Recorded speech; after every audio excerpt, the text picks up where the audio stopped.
Você acompanha a partir de agora mais uma videoaula do curso Gestão de Recursos Federais em Defesa Civil. O tema agora é o termo de referência. O termo de referência tem relação com o objeto do convênio, do contrato de repasse ou do termo de cooperação voltados à aquisição de bens ou prestação de serviços. Uma vez incluídas no projeto básico, tais informações compõem o termo de referência.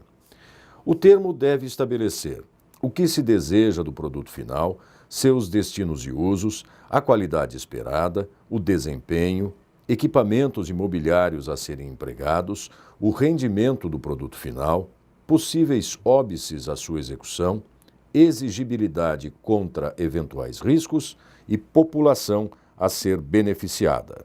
Por exemplo, a contratação da execução de projeto básico para obras de infraestrutura, como pontes, estradas vicinais, contenção de encostas, etc. Diferentes tipos de projetos implicam em termos de referência distintos. Veja agora em que se baseia o processo de elaboração do termo de referência. Levantamento dos estudos técnicos preliminares necessários e dos dados já disponíveis. Definição do objeto. Levantamento das necessidades da contratação. Descrição detalhada dos serviços, orçamento, viagens e hospedagens, justificativa para a contratação, anexos, sugestões de cláusulas contratuais. Veja agora do que trata o levantamento dos estudos técnicos preliminares necessários e dos dados já disponíveis. É realizado previamente ao desenvolvimento do serviço contratado, sendo necessário ter executado ou planejado a execução dos estudos técnicos preliminares para que, com as informações resultantes, possa-se realizar um serviço de melhor qualidade e até mesmo elaborar um termo de referência mais condizente com o que se almeja.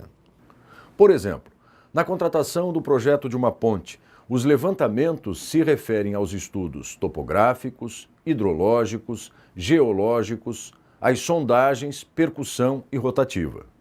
No levantamento das necessidades de contratação, devem ser incluídos os seguintes requisitos: qualificação mínima dos profissionais, técnicas que se deseja sejam aplicadas, relatórios a serem entregues, etc. Por exemplo, na contratação de um projeto de ponte, uma equipe técnica de nível superior que inclua um engenheiro pleno, engenheiro júnior, engenheiro auxiliar e uma equipe de nível médio e de apoio, com desenhista, cadista, calculista. Quanto ao orçamento, é preciso um custo estimado da contratação e os valores máximos global e mensal. Além disso, o orçamento deve incluir identificação dos elementos que compõem o preço dos serviços por meio do preenchimento da planilha de custos e formação de preços, podendo ser dispensada naquelas contratações em que a natureza do seu objeto torne inviável ou desnecessário o detalhamento dos custos para a aferição da exequibilidade dos preços praticados, de uma fundamentada pesquisa dos preços praticados no mercado em contratações similares e da adoção de valores constantes de indicadores setoriais, tabelas de fabricantes, valores oficiais de referência, tarifas públicas e outros equivalentes. Um exemplo, na contratação de um projeto de ponte, os valores relativos aos custos dos serviços foram utilizados através da Tabela Referencial de Preços DER-RO 2011, item Tabela de Valores Mensais para Contratos de Consultoria publicadas no Diário Oficial de Rondônia em 29 de abril de 2011. Acompanhe a seguir os principais elementos que deverão constar na justificativa da contratação no termo de referência.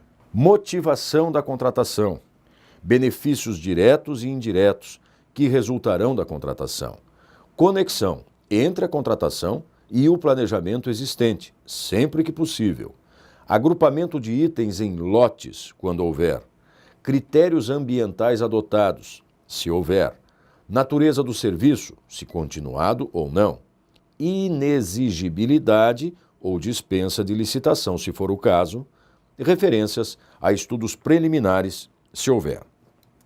Quanto à definição do objeto, ela deve ser precisa, suficiente e clara, de modo a garantir a qualidade da contratação. E a descrição dos serviços deve ser a mais detalhada possível, incluindo necessidade, localidade, horário de funcionamento, rotina de execução, disponibilidade orçamentária e financeira do órgão ou da entidade. Com relação a viagens e hospedagens, devem ser relacionadas a quantidade estimada de deslocamentos e a necessidade de hospedagem dos empregados com as respectivas estimativas de despesa. Nos anexos, devem constar documentos que facilitem o entendimento do serviço requerido, por exemplo, resultados de estudos técnicos preliminares e orçamentos realizados. Quanto às sugestões de cláusulas contratuais, o termo de referência pode conter ainda os seguintes itens: metodologia de avaliação da execução do serviço, controle da execução do serviço, previsão de vistoria, materiais pertinentes à execução do serviço, obrigações da contratada, obrigações da contratante, dentre outros. Acompanhe no livro do curso mais informações complementares. Tenha um bom trabalho.